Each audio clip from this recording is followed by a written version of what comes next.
만약 누군가가 여러분의 집이나 차 사진을 찍는다면 의심해보세요. 심지어 셀카를 찍는 척하거나 치밀하게 배경사진을 찍으면서 통화하는 척을 할 수 있죠. 만일 왔다 갔다 하는 아무 사진 작가들을 믿을 수 없다면 침착하게 사진 찍지 않기를 바란다고 하고 당신의 사유재산이라고 설명하세요. 강도들은 단지 여러분을 집에서 끌어내기 위해 어떤 사고를 꾸밀 수 있어요. 가짜 공공근로자가 가스나 누수가 있다고 주장할 수도 있어요. 몇 분간 집을 비워두고 돌아왔지만 이미 너무 늦었어요. 경험이 많은 도둑들은 최소 90초 안에 필요한 것을 가져갈 수 있어요. 이런 식으로 나타나는 낯선 사람의 정체를 늘 확인하세요. 그냥 전력회사에 전화해보세요. 문에서 스티커나 페인트가 보인다면 조심하세요. 물론 단지 우연한 골칫거리일 수 있지만 누군가가 당신의 집에 표시를 하고 다른 집들과 구분하길 원한다는 표시일 수 있어요. 될 수 있는 한 빨리 없애버리세요. 강도들은 표식을 남길 수 있고 당신도 남길 수 있죠. 뜻밖의 방문객이 이곳을 샅샅이 살펴보고 있는지를 알아보려면 매트 아래에 쿠키를 놓아두세요. 만약 누군가가 당신이 집에 있는지 확인한다면 쿠키가 부서질 거예요. 비열한 속임수죠? 초인종이 울리고 당신은 대답하지만 반대편에는 아무도 없네요. 동네 장난꾸러기들을 비난하기 전에 한번 생각해보세요. 누군가가 당신이 집에 있는지를 확인하고 있는 걸 수도 있어요. 전화 상대편에 아무도 없는 이상한 전화가 걸려와도 마찬가지예요. 그건 아직도 집 전화가 있다면 말이죠. 말 나온 김에 아무 노크나 벨에 문을 열어주지 마세요. 반대편에 누가 있는지부터 확인하세요. 만약 전력회사, 임대사무소나 도시사업소에서 나왔다고 하면 그들에게 신분증을 요구하고 회사에 전화해서 확인받으세요. 인터폰이나 초인종이 있다고 해도요. 요즘은 누구나 유니폼을 구입할 수 있어요. 겉모습만으로 판단하지 마세요. 겉보기에는 아무 해가 없어 보이는 전단지나 문 매트 아래 광고지도 당신의 집이 목표물이 되었다는 것을 의미할 수 있어요. 만약 다음 날에도 여전히 그곳에 있다면 도둑들은 집에 아무도 없다고 생각하게 만들 수 있어요. 누구나 발밑에 광고 전단지를 버리겠죠. 광고 우편물 이야기가 나와서 말인데요. 가끔 우린 이런 우편물을 치워야 하는 것에 대해선 너무 게으르거나 아무 생각이 없죠. 하지만 너무 많은 우편물이나 현관에 쌓인 오래된 신문 더미는 한 가지를 뜻합니다. 이 집 주인은 집을 비웠고 한동안 안 돌아왔다. 만약 진짜 집을 비웠다면 우편 배달을 중지하는 것을 잊지 마세요. 차나 다른 고가품을 팔 때 조심하세요. 게시했던 광고는 팔자마자 삭제하세요. 많은 절도범들이 전화를 걸어 아직도 갖고 있느냐고 물으면서 관심 있는 척 할 거예요. 아니요, 이미 팔았어요 라고 하면 그들에게 방금 많은 돈을 벌었다는 것을 알려주게 되는 거죠. 이미 그 돈을 다 써버렸어도 이 사람은 침입해서 돈이 있는지 직접 확인하려 할 수도 있어요. 마당 덤불을 다듬고 잔디밭을 반듯하고 깔끔하게 정돈하세요. 1. 다른 사람들은 당신이 집에 있고 바깥 집안일을 하고 있다는 걸 알게 될 거예요. 그리고 2. 무성하게 자란 덤불은 침입자에게 좋은 은신처가 됩니다. 만약 당신이 휴가를 가게 된다면 누군가에게 당신의 잔디밭을 돌봐달라고 하세요. 주택 침입의 85%는 문을 통해 발생합니다. DNA 흔적이 남을 수 있어 창문보다 문을 선호하죠. 만약 창문을 넘어 들어온다면 유리에 찔릴 확률이 높죠. 한 방울의 피로도 사건을 해결하긴 충분하거든요. 만약 자동차 키가 같은 열쇠고리에 걸려 있다면 더 심각한 상황입니다. 도둑이 방금 훔친 물건을 모두 차에 싣고 1분도 안 돼 도망칠 수 있습니다. 일반적인 강도 사건은 이처럼 순식간에 일어납니다. 그러니까 문에 열쇠를 꽂지 말라는 건 아시겠죠? 하지만 문 근처에도 두지 마세요. 다수가 그러듯이 현관 바로 옆에 있는 테이블에 그릇에 열쇠를 놓거나 고리에 거는 이야기를 하는 거예요. 집에 걸어 들어오면서 열쇠, 지갑 그리고 아마 현금을 태연하게 거기에 던져버리겠죠? 이런 장소 말고 모든 물건은 문에서 떨어진 안전한 곳에 보관하세요. 낚시 스타일의 열쇠 도둑이 증가하고 있습니다. 문에 편지 구멍이 있는 경우 특히 주의하시기 바랍니다. 이 낚시꾼들은 코트 행거를 안에 넣고 끝에 있는 고리로 열쇠를 잡아 구멍으로 열쇠를 꺼낼 수 있습니다.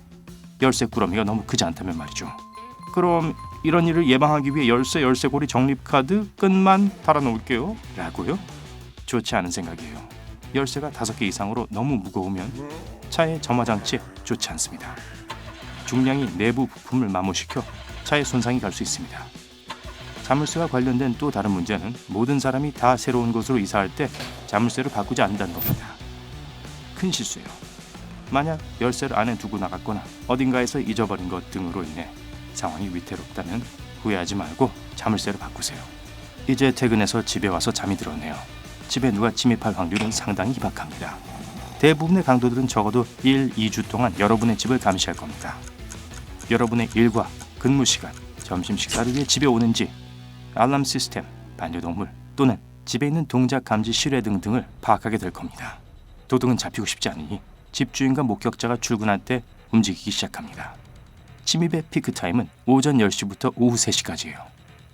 통계에 따르면 도둑은 종종 근처에 살고 여러분의 습관을 기억할 만큼 충분한 시간이 있는 사람이라고 합니다. 심지어는 전에 여러분의 집안에 들어가 본 적이 있는 지인일 수도 있습니다. 65%의 도둑이 턴 집의 주인을 알고 있습니다. 잠금 장치 외에도 우거진 수풀이나 나무가 많은 마당은 잠재적인 침입자의 완벽한 은신처란 걸 기억하세요. 수풀을 다듬고 나뭇가지가 집에 너무 가까이 닿지 않도록 하세요. 그냥 두면 악당에게 완벽한 천연 사다리가 될 거예요. 입구 문 바로 뒤에 있는 러그에 물 한 컵을 올려놔 보세요. 물론 이번에도 안쪽으로 열리는 문이어야겠죠. 누군가가 문을 열면 유리컵이 쓰러지면서 물이 쏟아지고 그러면 여러분이 자리를 비운 사이에 누군가가 집에 다녀갔다는 사실을 알 수 있죠. 집을 며칠 동안 비우는 경우엔 이 방법이 효과가 없을 겁니다. 왜냐면 여러분이 돌아올 때쯤이면 아무리 두꺼운 러그라도 다 말라버려 있을 것이기 때문이죠. 현관문을 약간 열어둔 상태에서 문 손잡이를 닦은 후 투명한 UV 형광 페인트를 분사해 보세요. 문을 열어놓았기 때문에 여러분은 페인트가 묻은 손잡이를 만지지 않고도 쉽게 집에서 나올 수 있을 겁니다. 반면 의심스럽다고 생각하지 않는 침입자는 분명 문 손잡이에 손자국이나 지문을 남길 겁니다. 그리고 여러분은 집에 돌아와서 UV 불빛으로 지문을 확인할 수 있을 거예요. 도둑을 쫓아내고 싶으시다면 모든 창문과 문에 경보장치 표지를 붙여놔 보세요. 맞습니다. 보안 시스템은 정말 비싸죠. 설치비 말고도 매달 서비스비를 내야 하니까요. 하지만 제 말은 보안 시스템을 마련하라는 것이 아니라 스티커를 마련하라는 것이죠. 그 외에 무슨 업체가 보호 중이라고 쓰인 스티커들 있잖아요. 만약 여러분이 그런 스티커를 구하게 되면 너무 뻔해 보이지는 않으면서도 눈에 잘 보이는 곳에 붙여놔 보세요. 대부분의 침입 사건은 사람들이 직장이나 학교에 있는 오후에 일어납니다. 낮에는 잡히거나 신원이 밝혀질 가능성이 낮기 때문에 도둑들은 안전하다고 느낍니다. 하지만 그래도 그들은 빈집인지 알아내기 위해 집안에 침입하기 전 일정 기간 동안 집을 지켜봅니다. 이때 그들이 주의 깊게 보는 건 집 앞에 주차되어 있는 차입니다. 대부분의 경우 그건 누군가가 집에 있다는 걸 의미하기 때문이죠. 아직 처분하지 못한 옛날 차가 있다면 그 차를 유용하게 써보세요. 집 앞에 차를 주차해두면 도둑을 막을 수 있습니다. 또는 가족 중에서 차를 안 쓰는 사람이 있다면 그 차를 차고에 숨겨두지 말고 밖에 주차해두세요. 어느 날 여러분은 도둑들이 여러분의 집을 사전 작업하고 있거나 감시하고 있다는 확실한 느낌을 받을 수도 있습니다. 그리고 어쩌면 낯선 사람이 여러분의 현관이나 뒷문으로 다가와 손잡이를 돌려보려고 할 수도 있습니다. 이럴 경우 절대로 처음부터 문을 열어주지 마세요. 문을 닫은 상태에서 어떻게 찾아오셨냐고 물어보세요. 그러면 상대방은 아마 여러분의 집을 다른 사람의 집으로 착각했다고 변명하면서 떠날 겁니다. 아무튼 돈이 부족하시거나 보안 카메라 사용법을 비롯한 기술적인 것을 배우기가 귀찮으시다면 가짜 카메라를 설치해보세요. 오래된 웹캠 같은 것만 있어도 카메라처럼 보일 수 있고 작업도 정말 간단합니다. 12번 또는 도둑이 여러분의 집을 사전 작업하는 게 의심될 경우 집에 항상 누군가가 있는 척을 하셔도 됩니다. 여러분이 외출할 때 손을 흔들면서 존재하지도 않는 누군가에게 작별 인사를 해보세요.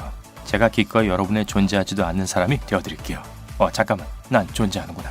없던 걸로 할게요. 만약 도둑이 여러분을 보고 있다고 해도 그 도둑은 여러분이 소파에게 인사하고 있었다는 걸 모를 거예요. 만약 겨울 동안 집을 비우셔야 한다면 눈이 올 때 집 근처에 타이어 자국을 좀 남겨달라고 이웃들에게 부탁해보세요.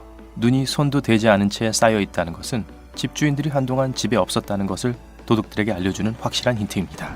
14번 비싼 전자기기를 산 후 상자와 포장지가 생겨났다면 절대로 집 앞에 꺼내놓거나 집 밖에 있는 쓰레기통에 넣어두지 마세요. 그 상자와 포장지는 도둑들을 여러분의 집으로 유인할 겁니다. 여러분의 집에는 도둑들이 현금으로 바꿀 수 있는 값비싼 물건들이 많을 테니까요. 시간을 내서 그 박스들을 재활용 수거센터로 직접 가지고 가보세요. 너무 바빠서 시간이 없다면 박스를 잘게 찢어서 쓰레기통이나 재활용 쓰레기통에 숨겨두세요.